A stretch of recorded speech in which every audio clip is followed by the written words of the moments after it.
బిడ్డని ఎలా సంరక్షించాలో అక్కడ నేర్పబడింది.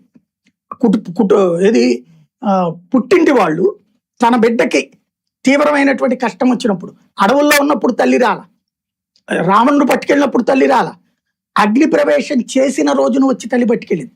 ఎందుకని? నీకు ఇప్పటిదాకా ఒక అండ ఉన్నాడు భర్త, కానీ అక్కడ తన పాలకుడుగా తనను నిరూపించుకునేటటువంటి క్రమంలో తప్పదు అతనికి.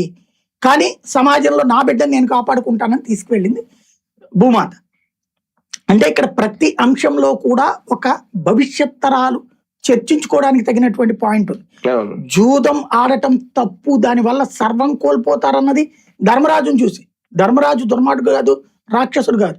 ఎంత మంచివాడైనా ఆ మంచివాడికి ఉన్న వ్యసనం వలన నాశనం అవుతాడని అందులో నుంచి నేర్చుకో పాఠం. నువ్వు దండం పెట్టబాక, దాంట్లో ఉన్న పాఠం నేర్చుకో. నువ్వు పాఠ్య పుస్తకాలు లేకపోతే నీ నాస్తికత్వంలో నువ్వు నేర్పేది ఏంటి? కొన్ని ఉదాహరణలతో కొన్ని ఇస్తావు కదా, అట్లాగే అనుకో. నమ్మేవాడిని నమ్మని, నీకేంటి ప్రాబ్లం? ఇప్పుడు ప్రకాష్ రాజ్ అయినా ఇతనైనా దేవుడిని వ్యతిరేకించడం, దైవాన్ని మేము నమ్మమని చెప్పడంలో ఎలాంటి తప్పు లేదు. కానీ దైవ దూషణ చెయ్యొద్దు. నువ్వు గుడి గురించి ఆరోపణ చేసేటప్పుడు సంస్కారయుతంగా మాట్లాడు. ఒకవేళ ఇప్పుడు మనం కూడా చెప్తాం, ఇప్పుడు అయోధ్యలో రామాలయం దగ్గర డబ్బులు తిన్నారు, దాని గురించి ఎట్లా మాట్లాడాం? తప్పు అంటున్నాం, సమర్థించడం లేదు. అంతేగాని ఆ దొంగతనాన్ని తప్పు పడితే మనం తప్పు పట్టట్లా, సమాజం తప్పు పట్టట్లా, వాళ్ళ నాస్తికుడు